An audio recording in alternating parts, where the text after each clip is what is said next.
This is BBC World, and these are the latest headlines. The Democratic Party candidate for the US presidency, Barack Obama, has made a big foreign policy speech in Berlin. He said as the wall dividing the city had come down, so walls dividing the world today must also be torn down. The head of world motorsport, Max Mosley, has won his privacy court action in London against a British newspaper. It had alleged that he'd taken part in a Nazi-themed orgy with prostitutes. The American car maker Ford has announced losses of nearly $9 billion in the second quarter of this year, largely because of a reduction in the value of assets. It says it'll move away from making large cars and trucks. And prosecutors in Serbia are trying to track down people who helped Radovan Karadzic disguise his identity during his many years evading justice. They say Mr. Karadzic's powerful friends must be held to account.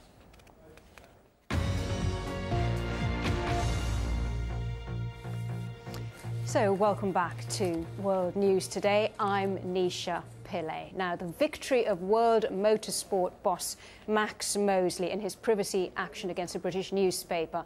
We've been telling you about it, and it has triggered a debate over what the public interest should be in such cases. Should newspapers be allowed to reveal facts about the private lives of public figures if they're deemed to undermine that person's moral standing and influence? The judge said no.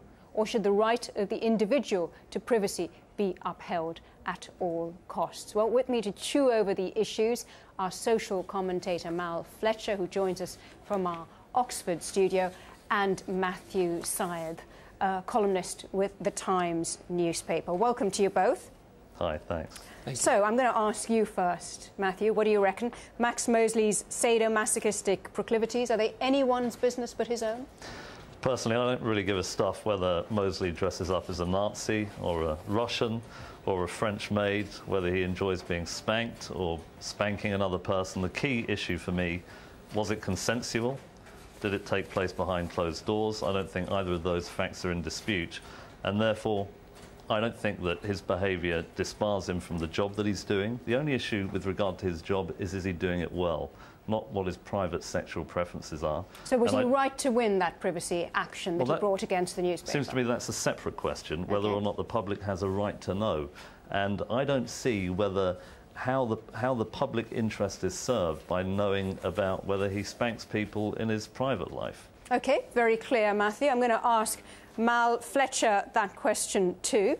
Do you agree with what you've heard? The public really doesn't have a right to know what he gets up to behind closed doors.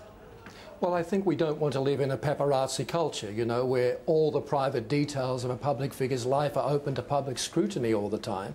But having said that, we can't park our private values in the car space at work. We carry them with us. They do affect our decisions in the public sphere. And when you represent a huge sporting constituency that covers millions of adults and children, I think people want to know that your values are based on transparency, consistency, integrity, and a responsibility for the next generation. So we've just heard that Mal says he is a public figure, and so the public needs to know. You say no. Is there any case in which you would think that somebody, say a prime minister or a religious figure, is so important that the public does need to know? Well, I think it is right to say that if a public figure is behaving in private in a way that contradicts their public utterances. So say, for example, a politician was saying it was horrendous for anyone to use prostitutes, and in their private life we're using prostitutes, then there would be a public interest, because you would be able to recognize. Most politicians are unlikely to be saying we shouldn't use prostitutes. Well, it's kind of taken for granted in society that it's not a good thing. Most politicians aren't going to say we shouldn't go in for sadomasochism. It's just generally considered to be that that's the case. So well, if you haven't made any public utterances on this issue, is it OK to out someone? No, certainly not. I don't think that even if it was a prime minister or a monarch or anything else, the key tenet of liberalism is you should be allowed to do what you want so long as it doesn't harm somebody else, so long as that they are consenting to what you are doing with them. All of these people consented, and I don't see how the public interest is served. I don't doubt the public is interested in the issue in the same way that the public would be interested in seeing a nude photo of the Queen. But there is no public interest served. The argument is not taken forward, and that seems to me to be the same whether it is Mosley, a politician, or the Queen of England. I do not see the public interest. So, Mal Fletcher, what is the public interest then? Well, I'm not sure that it is totally in the public interest to go through all the sordid details, but I do believe that although Mr Mosley won the case today in court, he may have lost something more important, which is the trust and the respect that are the key currencies of leadership, especially in an area like the International Racing Association, where there's so much need for diplomacy and so much need for cultural sensitivity. So I think actually it does impact on his job, though it is very sad the way it came about. But he wouldn't have lost that trust, if indeed he has done, if it hadn't been exposed by the newspaper, would he? Yes, but the fact is that it was. And it's sad that it happened the way it did, and perhaps the News of the World went way too far with it. But I do think that there's an issue there of trust in leadership that has been compromised. And in an age where we need quality leadership in communities, certainly where young people are concerned, they need examples of leadership they can trust around the world. I think this whole issue of private values needs to get more into the debate. Well, that's a valid point, isn't it, Matthew? You need to get people who are willing to stand up and take on leadership roles. And it's an intolerable price, isn't it, that they would have to pay? Well, you're right. The practical implications of this is that people might feel less likely to go into a public life if their private lives are going to be exposed. But the judgment today actually leads to a slightly higher bar for the media to get over if they want to reveal private details. The judge was very explicit in his recommendations. He didn't feel that there was any public interest served by the revelation of private sexual details. And, you know, the Nazi... So is anything out of bounds then? I mean, clearly S&M is OK these days.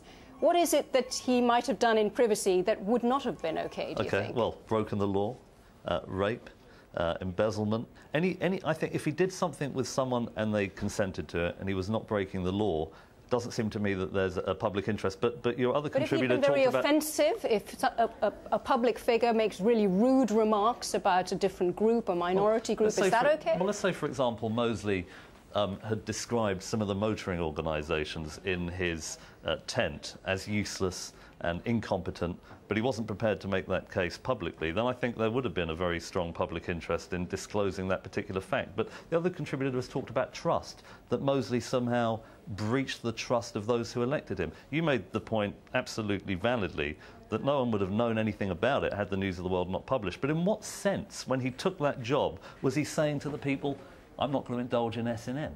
I don't think there was any implicit requirement for Mosley or anybody else not to indulge. S&M is a private sexual behaviour in the same way that homosexuality is a private sexual behaviour. In a homophobic society... And our attitudes have changed hugely, haven't they? I just want to bring Mal back into the discussion, Mal Fletcher. How does one safeguard one's privacy in this day and age when you're going to be on YouTube?